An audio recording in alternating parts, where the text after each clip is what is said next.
Hello everyone. सो कैसे हैं आप सब? होप सो बहुत अच्छे होंगे। सो गाइस, आज की इस वीडियो के अंदर हम बात करने वाले हैं जोमो केनियाटा की एक शॉर्ट स्टोरी के बारे में जिसका नाम है the gentleman of the jungle. अब ये जो स्टोरी है ये एक फेबल है।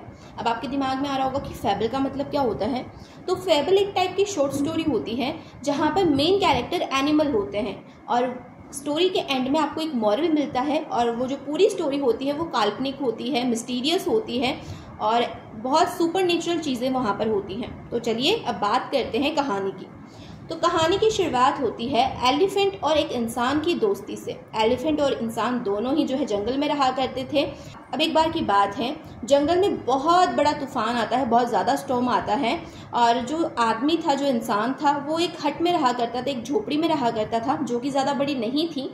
तो तूफान के बीच में जो एलिफेंट है वो उस इंसान के घर पर आता है और उसे बोलता है कि बहुत ज़्यादा बड़ा तूफान आया है और मेरे को बहुत डर लग रहा है, तो क्या मैं अपनी सूंड तुम्हारी झोपड़ी के अंदर छुपा सकता हूँ? क्योंकि जब ये तूफान आ रहा है, ये हवा चल रही है, तो मेरी जो सूंड है वो बहुत ज़्यादा हिल रही है, तो मुझे डर लग रहा है। तो इंसान बोलता है कि वैसे तो मेरी झोपड़ी इतनी बड़ी नहीं है, लेकिन तुम मेरे दोस्त हो तो तुम ऐसा करो, अपनी जो सूंड है वो मेरी झोपड़ी में छुपा लो।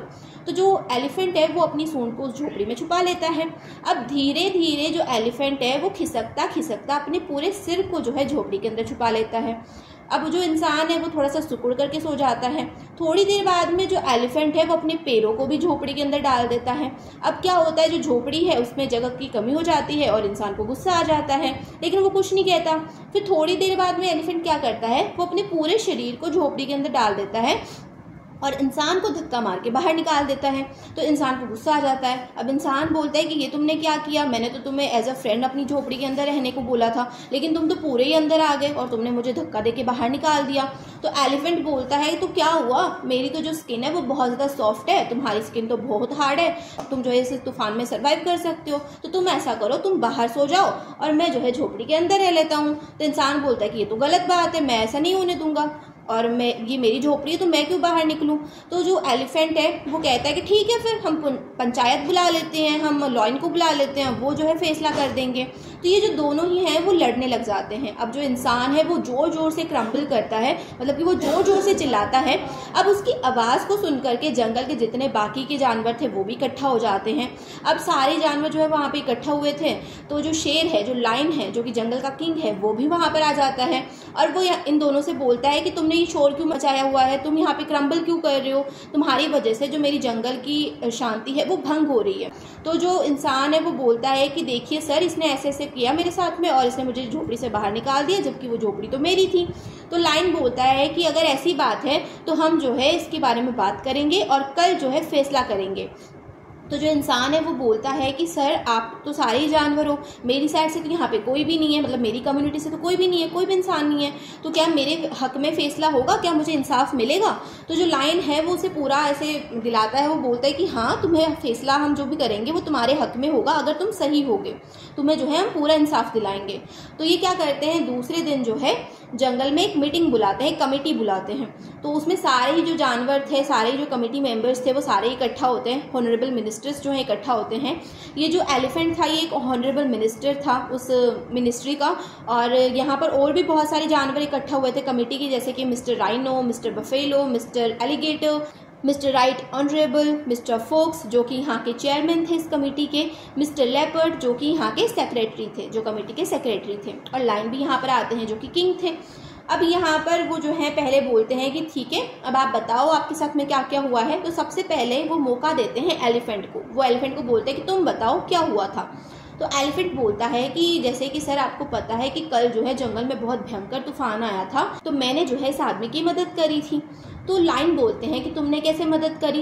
तो जो एलिफेंट है वो बोलता है कि इस आदमी ने, इस इंसान ने मुझे अपने पास बुलाया और मुझे बोला कि जंगल में बहुत भयंकर तूफान आया है, तो मेरी जो झोपड़ी है वो कहीं गिर ना जाए, तो तुम ऐसा करो, मेरी झोपड़ी को पकड़ करके खड़े हो जाओ।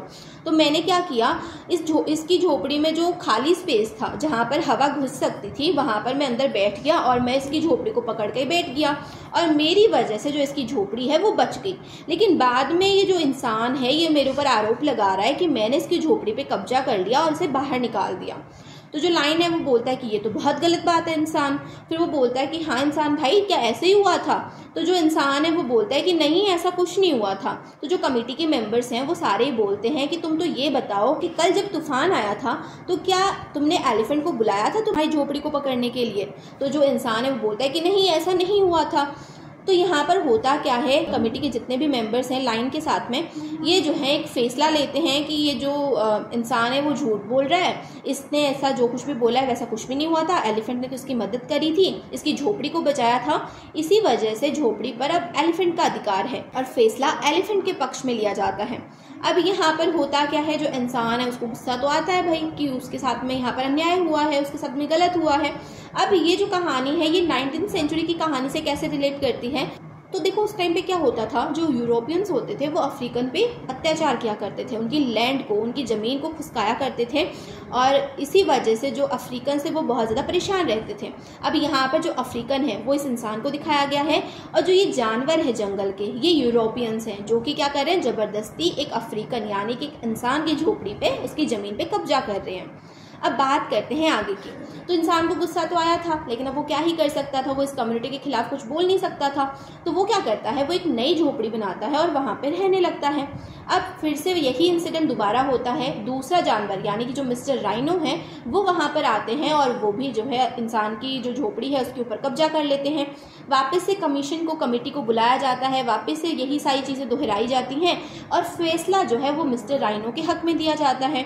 फिर से जो बेचारा इंसान है वो झोपड़ी बनाता है, फिर से जो है दूसरा जानवर आ जाता है, मिस्टर बफेलो आ जाते हैं, फिर से वही चीज़ होती है और ऐसा करते करते धीरे धीरे जितने भी जानवर थे वो सभी के सभी इंसान की झोपड़ी पे कब्जा कर लेते हैं। अब एक दिन जो इंसान है वो डिसाइड करता है कि नहीं बस बहुत हो गया, अब मैं अत्याचार नहीं सहूँगा, मैं इस कमेटी के खिलाफ, मैं इस एनिमल किंगडम के खिलाफ जो है बगावत करूँगा, इनके खिलाफ जो है बहुत बड़ा एक्शन लूँगा। तो वो क्या करता है, वो एक बड़ी सी हट बनाता है, बहुत सुंदर सी हट बनाता है और उसकी हट को देखते देखते जो है सारे जितने भी जंगल के जानवर थे ना वो सारे के सारे वहाँ पर आ जाते हैं और वो जो है लड़ने लगते हैं कि इस हट में मैं रहूँगा, इस हट में मैं रहूँगा, क्योंकि वो हट जो है बहुत सुंदर थी, बहुत बड़ी थी। तो सारे के सारे जानवर जो है लड़ने लग जाते हैं। अब यहाँ पर जो इंसान है वो हट से बाहर निकल आता है और वो एक साइड खड़ा हो जाता है।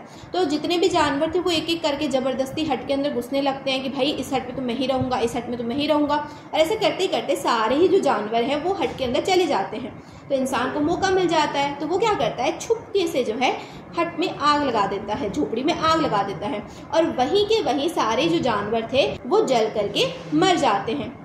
तो यहाँ पर हुआ क्या, इंसान ने अपनी शांति के लिए जो है एक काम किया, एक पहल करी और सारे ही अत्याचार के खिलाफ में एक आवाज़ उठाई।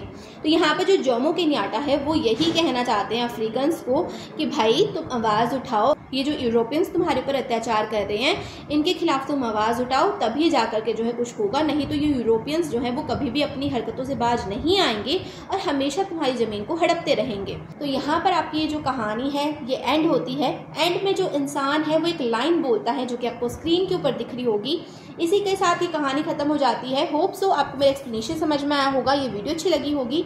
अगर किसी और टॉपिक पे वीडियो चाहिए तो कमेंट सेक्शन में कमेंट कर सकते हैं। और एक और बात, आप कौन सी यूनिवर्सिटी से इस वीडियो को देख रहे हैं, कौन से स्टेट, कौन से बोर्ड से आप इस वीडियो को देख रहे हैं, वो मुझे कमेंट सेक्शन में ज़रूर से बताना ताकि आपके सिलेबस की और भी चैप्टर्स पे मैं वीडियो बना सकूं। So that's all for today's video. मिलते हैं नेक्स्ट वीडियो में, तब तक के लिए bye bye, take care, keep watching, keep learning, love you all.